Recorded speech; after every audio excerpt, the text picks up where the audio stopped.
Good morning, Journey Kipsters. Today is Monday and it's April 11th, 2022. Hope you all had a wonderful weekend. I know I did.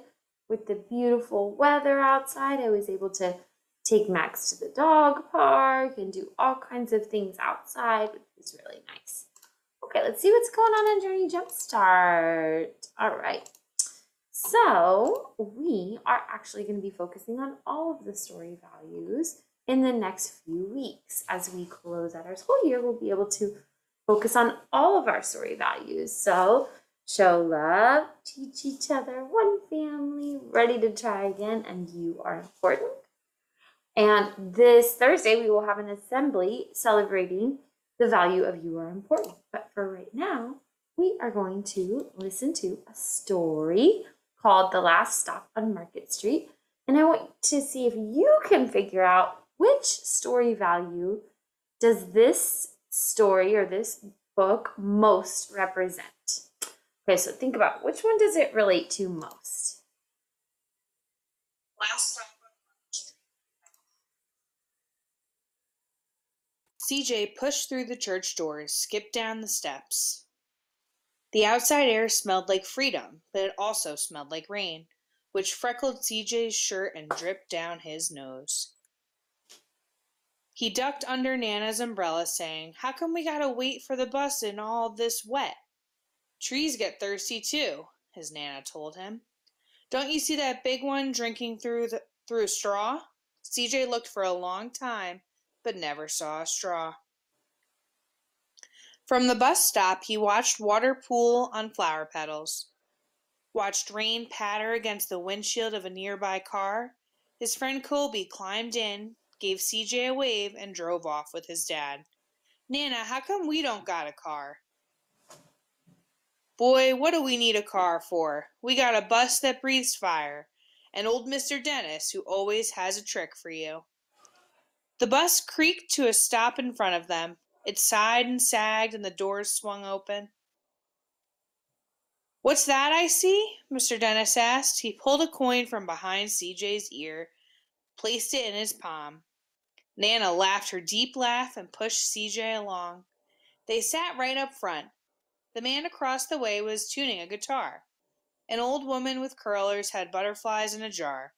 Nana gave everyone a big smile and said a good afternoon. She made sure CJ did the same.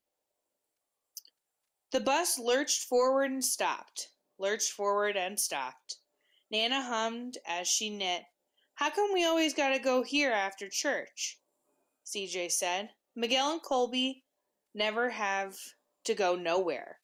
"I feel sorry for those boys," she told him. "They'll never get a chance to meet Bobo or the Sunglass Man.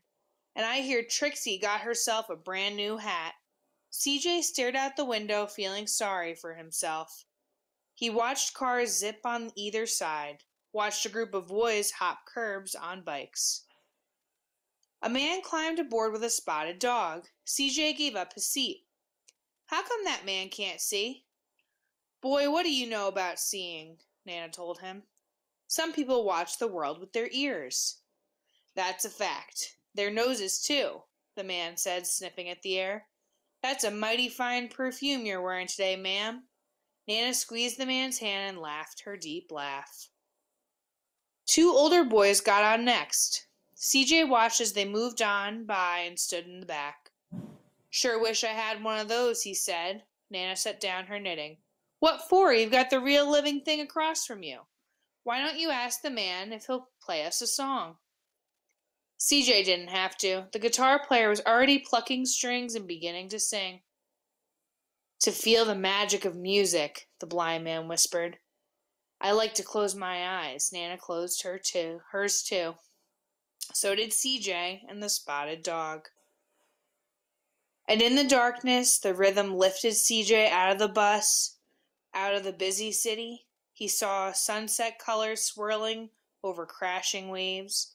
He saw a family of hawks slicing through the sky, saw the old woman's butterflies dancing free in the light of the moon. CJ's chest grew full, and he was lost in the sound, and the sound gave him the feeling of magic. The song ended and CJ opened his eyes. Everyone on the bus clapped, even the boys in the back. Nana glanced at the coin in CJ's palm. CJ dropped it in the man's hat. "Last stop on Market Street," Mr. Dennis called. CJ looked around as he stepped off the bus. Crumbling sidewalks and broken down doors, graffiti-tagged windows and boarded-up stores. He reached for Nana's hand. "How come it's always so dirty over here?" She smiled and pointed to the sky. "Sometimes when you're surrounded by dirt, CJ, you're a better witness for what's beautiful." CJ saw the perfect rainbow arching over their soup kitchen. He wondered how his Nana always found beautiful where he never even thought to look. He looked all around again, at the bus rounding the corner out of sight, and the broken street lamps still lit up bright, and the stray cat shadows moving across the wall.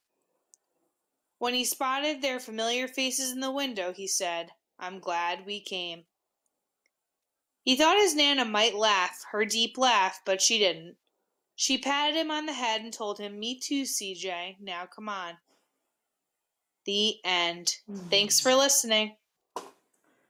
So what story value do we think that story relates to? Think about it. It can relate to more than one.